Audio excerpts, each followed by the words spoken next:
አርዕስተ ዜና። ኢትዮጵያ የአየር ንብረት ለውጥ ምክንያት ለሚከሰቱ ድርቆችና ድንገተኛ የጎርፍ አደጋዎች በከፍተኛ ሁኔታ ተጋላጭ ናት ሲል የውሃና ኢነርጂ ሚኒስቴር ገለጸ። በመሆኑም ኢትዮጵያ የአየር ንብረት ለውጥ ተጽዕኖን ለመቋቋም የቅድመ ማስጠንቀቂያ ስርዓቷን እያዘመነች መሆኑን አስታውቋል። እናስደምጣችኋለን። የፍትህ ሚኒስቴር ከአጋር አካላት ጋር ያዘጋጀውን የኢትዮጵያ ቤተሰብ ፍትህ መምሪያ ይፋ አድርጓል። ፍትህ መምሪያው ለቤተሰብ ህጻናትና ተጋላጭ ወገኖች የህግ ጥበቃን ለማረጋገጥና ማህበራዊ ፍትህን ለማስፈን የሚያግዝ መሆኑ ተገልጿል። የምናጋራችሁ መረጃችን ነው። በማሊ ሰሜናዊ ክፍል በታጠቁ ቡድኖች ተይዞ የነበሩ 82 የማሊ ወታደሮች መፈታታቸውን የሀገሪቱ መንግስት አስታወቀ። እነዚህ ወታደሮች ባለፈው ሐምሌ ወር መጨረሻ ላይ ከአልጄሪያ ድንበር አቅራቢያ በምትገኘው ቴንዟቴን በተባለች ስፍራ በተካሄደ ከባድ ውጊያ በታጣቂዎች ተማርከው የቆዩ መሆናቸው ተገልጿል። ዝርዝር አለን። አሜሪካ በኢራን ላይ የጣለችውን የባህር ከበባ ላልተወሰነ ጊዜ እንደምትቀጥል አስጠነቀቀች። ይህ ማስጠንቀቂያ የተሰማው በዋሽንግተንና በቴህራን መካከል ስልታዊ ጠቀሜታ ባለው የሆርሙዝ የባህር ሰርጥ አስተዳደር ዙሪያ የሚደረገው ድርድር አጣብቂኝ ውስጥ በገባበት ወቅት ነው። ዓለም አቀፋዊ መረጃችን ነው።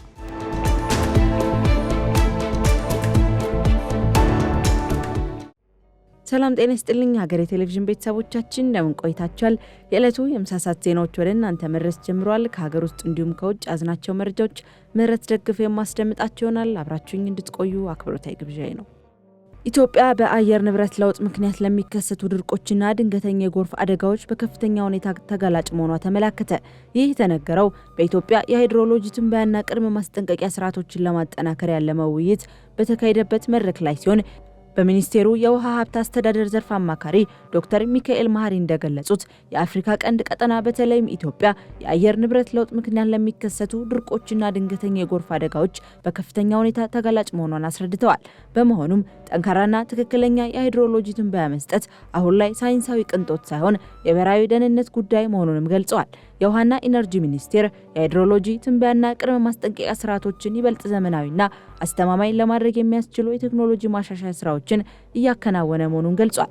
ይህም በተለይም በከተሞች የሚከሰተውን የከተማ ድንገተኛ ጎርፍ አስቀድሞ ለመተንበይና የሰዎችን ሕይወት እንዲሁም የመሰረተ ልማትን ከአደጋ ለመጠበቅ ያለመ መሆኑ ተገልጿል። በሚኒስቴር መስሪያ ቤቱ የሚዘጋጁ ብሔራዊ የመረጃ ቡሌቲኖች በቢሮ ደረጃ ብቻ እንዳይቀሩ እስከ ክልል መንግስታት፣ ለአደጋ ስጋት ስራ አመራር ኤጀንሲዎችና ለአርሶ አደሮች ተደራሽ እንዲሆኑ ሙሉ ድጋፍ እንደሚያደርግም ሚኒስቴሩ አረጋግጧል። ይህ የቴክኖሎጂ ሽግግርና የማሻሻያ ስራ ኢትዮጵያ በአየር ንብረት ለውጥ ምክንያት የሚከሰቱ የተፈጥሮ አደጋዎችን የመቋቋም አቅሟን እንደሚያሳድገው በመድረኩ ተመላክቷል ሲል ሚኒስቴሩ በማህበራዊ ትስስር ገጹ አስፍሯል። የፍትህ ሚኒስቴር ከአጋር አካላት ጋር ያዘጋጀውን የኢትዮጵያ ቤተሰብ ፍትህ መምሪያ ይፋ አድርጓል። የኢትዮጵያ ቤተሰብ ፍትህ መምሪያው ለቤተሰብ ህጻናትና ተጋላጭ ወገኖች የህግ ጥበቃን ለማረጋገጥና ማህበራዊ ፍትህን ለማስፈን የሚያግዝ ስለመሆኑ ተነግሯል። መምሪያው በቤተሰብ ጉዳዮች ዙሪያ የሚነሱ የህግ ጉዳዮችን በማስረጃና በተግባር ላይ በተመሰረተ አሰራር በመምራት መፍትሄ ለመስጠት እንደሚያግዝ ተመላክቷል። የፍትህ ሚኒስቴር ዴኤታ ዶክተር ኤርሚያስ የማነ ብርሃን የፍትህ ስርዓቱን በመደበኛውና ከመደበኛው ውጪ ተደራሽነትና አካታችነቱን ለማረጋገጥ በርካታ ስራዎች መከናወናቸውን ገልጸው የባህላዊ ፍርድ ቤቶችን ማጠናከርና ማስፋት የሚያስችሉ ተግባራት መከናወናቸውንም አንስተዋል። በ9 ክልሎችና በአንድ ከተማ አስተዳደር ባህላዊ ፍርድ ቤቶች እውቅና አግኝተው እየሰሩ ስለመሆናቸው አብራርተዋል። በፍርድ ቤቶች ከሚቀርቡ ጉዳዮች መካከል በአራተኛ ደረጃ ከፍተኛውን ድርሻ የሚይዙት ከቤተሰብ ጋር የተያያዙ ጉዳዮች ናቸው ያሉት ዴኤታው መምሪያውን በቀለብ፣ በልጆች አስተዳደጉና ጉብኝት፣ በንብረት አስተዳደር፣ በፍቺና በንብረት ክፍፍል እንዲሁም ከቤተሰብ ጉዳዮች ጋር በተያያዙ የህግ ጉዳዮች ላይ የሚመራና የሚዳስስ መሆኑን አክለዋል። ለቤተሰብ ህጻናትና ተጋላጭ ወገኖች የሚደረገውን የህግ ጥበቃ ለማረጋገጥና ማህበራዊ ፍትህን ለማስፈንም መምሪያው ጉልህ ሚና እንደሚኖረው ጠቁሟል። የኢትዮጵያ ቤተሰብ ፍትህ መምሪያው ከዳኞች፣ ከትምህርት ተቋማትና ከባለድርሻ አካላት በተውጣጡ ባለሙያዎች ኮሚቴ በማቋቋም የተዘጋጀ መሆኑንም ተገልጿል። የመምሪያው ዝግጅት ሂደትም በማስረጃና በተግባር ላይ የተመሰረተ አሰራርን በመከተል መዘጋጀቱንም ሚኒስቴሩ በማህበራዊ ትስስር ገጹ አመላክቷል። ከ14 የምስራቅ አፍሪካ ሀገራት የተውጣጡ የጤና ፌዴሬሽኖች የሚሳተፉበት ጉባኤ ተቋቋሚነት የምስራቅ አፍሪካ ጤና ኢኮኖሚን መገንባት በሚል መሪ ቃል በአዲስ አበባ እንደሚካሄድ የጤና ሚኒስቴር ገለጸ።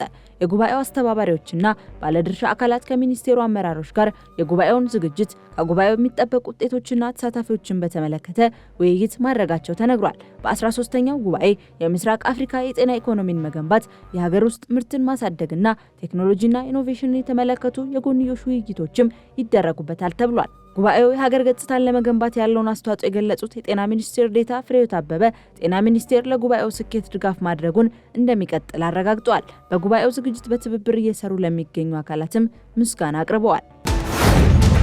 ሴቶችን በኢኮኖሚ ማብቃት በበጎ ፈቃድን አገልግሎትና በክህሎት ሽግግር ላይ ትብብርን ለማጠናከር ያለመ ስምምነት መፈራረሙን የሴቶችና ማህበራዊ ጉዳይ ሚኒስቴር አስታውቋል። ሚኒስቴሩ በቤተ እስራኤል ማህበረሰብ የህዝብ ለህዝብ ግንኙነትና የበጎ አድራጎት ድርጅትና አክሽን ፎር ሪሊዚያንስ ከተሰኘ ሀገር በቀል ተቋም መካከል አጋርነትን ማጠናከርና በጋራ መስራት በሚያስችሉ ጉዳዮች ላይ የሶስትዮሽ ውይይት አካሂዷል። ውይይቱ በዋነኝነት ሴቶችን በኢኮኖሚ ማብቃት፣ በበጎ ፈቃድ አገልግሎት፣ በእውቀት ክህሎት ሽግግር፣ በአድቮኬሲና ግንዛቤ ፈጠራ፣ በተግባቦት አቅም ግንባታ ልማትና በሌሎችም ዘርፎች በትብብር መስራት ላይ ያተኮረ ነው ተብሏል።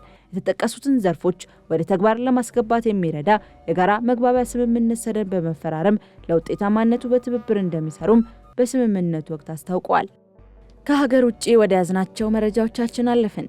በማሊ ሰሜናዊ ክፍል በታጣቂ ቡድኖች ተይዘው የነበሩ 82 የማሊ ወታደሮች መፈታታቸውን የሀገሪቱ መንግስት አስታወቀ። እነዚህ ወታደሮች ባለፈው ሐምሌ ወር መጨረሻ ላይ ከአልጄሪያ ድንበር አቅራቢያ በምትገኘው ቲንዟቴን በተባለች ስፍራ በተካሄደ ከባድ ውጊያ በታጣቂዎች ተማርከው የቆዩ መሆናቸው ተገልጿል። በወቅቱ በተካሄደው በዚህ ውጊያ በርካታ የማሊ ወታደሮችና የሩሲያ ዋግነር ቅጥረኛ ተዋጊዎች መገደላቸው የሚታወስ ሲሆን ይህም ለሀገሪቱ ጦር ትልቅ ሽንፈት ሆኖ ተመዝግቧል። የታጣቂ ቡድኖቹ ወታደሮቹን የለቀቁት በምን ምክንያት እንደሆነ እስካሁን በግልጽ ባይታወቅም ወታደሮቹ በአሁኑ ወቅት ወደ ደህንነት ስፍራ መድረሳቸው ተነግሯል። ይህ ድርጊት በማሊ ሰሜናዊ ክፍል በተለይም ከቱዋሬግ አማጽያንና ከጽንፈኛ ቡድኖች ጋር የሚደረገው ግጭት በከፍተኛ ሁኔታ በቀጠለበት ወቅት የተሰማ አዲስ ዜና ነው። የማሊ ወታደራዊ መንግስት በሰሜናዊ የሀገሪቱ ክፍል ቁጥጥሩን ለማስፋት ጥረት እያደረገ ቢሆንም ታጣቂዎቹ አሁንም ድረስ ከፍተኛ ተቃውሞ እያደረጉ ይገኛሉ። የወታደሮቹ መፈታት ለቤተሰቦቻቸው ትልቅ እፎይታን የፈጠረ ቢሆንም በአካባቢው ያለው የጸጥታ ሁኔታ ግን አሁንም ድረስ አሳሳቢ ሆኗል ሲል አልጀዚራ ዘግቧል። አሜሪካ በኢራን ላይ የጣለችውን የባህር ከበባ ላልተወሰነ ጊዜ እንደምትቀጥል አስጠነቀቀች። የአሜሪካዊ መከላከያ ሚኒስቴር ፒት ሄግሴዝ ዋሽንግተን በኢራን ወደቦች ላይ ጣለችውን ወታደራዊ የባህር ከበባ ላልተወሰነ ጊዜ ለማስቀጠል የሚያስችል በቂ ወታደራዊ አቅም እንዳላት ገልጸዋል። ይህ ማስጠንቀቂያ የተሰማው በዋሽንግተንና በቴህራን መካከል ስልታዊ ጠቀሜታ ባለው የሆርሙዝ የባህር ሰርጥ አስተዳደር ዙሪያ የሚደረገው ድርድር አጣብቂኝ ውስጥ በገባበት ወቅት ነው። እንደ ሮይተርስ ዘገባ የአሜሪካ ባህር ኃይል እንዲህ ያለውን ከበባ በቀላሉ ሊያስቀጥል ይችላል ያሉት ሄግሴዝ ፕሬዚዳንት ዶናልድ ትራምፕ በኢራን ላይ የሚያደርጉትን የኢኮኖሚ ጫና አጠናክረው እንዲቀጥሉ ያማከሯቸው መሆኑን ገልጸዋል። በሌላ በኩል ቴህራን ለአሜሪካ ወታደራዊ ጫና የምትሰጠው ምላሽ የተለየ መልክ እየያዘ መጥቷል። የኢራን ባለስልጣናት አሜሪካ በኢራን ላይ ለምትፈጽመው ጥቃት ዘላቂ ዋጋ እንደምትከፍል ለማሳየት ሲሉ ጦርነቱን ሆን ብለው ፕሬዚዳንት ትራምፕ ስልጣን እስከሚለቁበት ጊዜ ድረስ የማርዘም እቅድ እንዳላቸው ፍንጭ ሰጥተዋል። የኢራን አብዮታዊ ዘብ አዛዥ ከፍተኛ አማካሪ መሐመድ ረዛ ናቅዲ በሰጡት ቃል ጦርነቱን ጎትቶ ማቆየት ወደፊት ለሚመጣ ማንኛውም የአሜሪካ አስተዳደር ኢራንን መተንኮስ ዋጋ ያስከፍላል የሚል ትልቅ ትምህርት እንደሚሰጥ ተናግረዋል። አክለውም ጠላትኛን ለማጥቃት ዳግም እንዳይደፍር የሚያደርግ የመከላከያ አቅም መገንባት አለብን ብለዋል። ይህ በእንዲህ እንዳለ ፕሬዝዳንት ዶናልድ ትራምፕ ዋሽንግተን በሆርሙዝ የባህር ሰርጥ ላይ ፍጹም ቁጥጥር እንዳላት ቢናገሩም ኢራን ግን ይህ የፕሬዝዳንቱ ሐሳብ ፍጹም ሐሰት ነው ስትል ማጣጣሏን አልአረቢያ ዘግቧል። የታይዋን ፓርላማ በሀገሪቱ ከፍተኛ ክርክር የሚነሳባቸውን 3 አበይት ጉዳዮችን አስመልክቶ ህዝበ ውሳኔ እንዲካሄድ መፍቀዱ ተሰማ። ከቀረቡት የህዝብ ውሳኔ ሀሳቦች መካከል በጾታዊ ጥቃት ወንጀለኞች ላይ የግርፋት ቅጣት እንዲተገበር የሚጠይቀው አንደኛው ሲሆን ይህም በሰብአዊ መብት ተሟጋቾችና በወንጀል ቅጣት ደጋፊዎች መካከል ከፍተኛ ውይይትን አስነስቷል። ከዚህ በተጨማሪ የታይዋን ህዝብ የሞት ቅጣት በሀገሪቱ ህግ ውስጥ እንዲቀጥል ወይም እንዲሰረዝ ድምጹን እንዲሰጥ የሚጠይቅ የህዝበ ውሳኔ ሀሳብ በፓርላማው ጸድቋል። ሶስተኛው የህዝበ ውሳኔ ነጥብ ደግሞ የሀገሪቱን የኒውክሌር ኃይል አጠቃቀምና የወደፊት የኤነርጂ ፖሊሲን የሚመለከት መሆኑ ተገልጿል።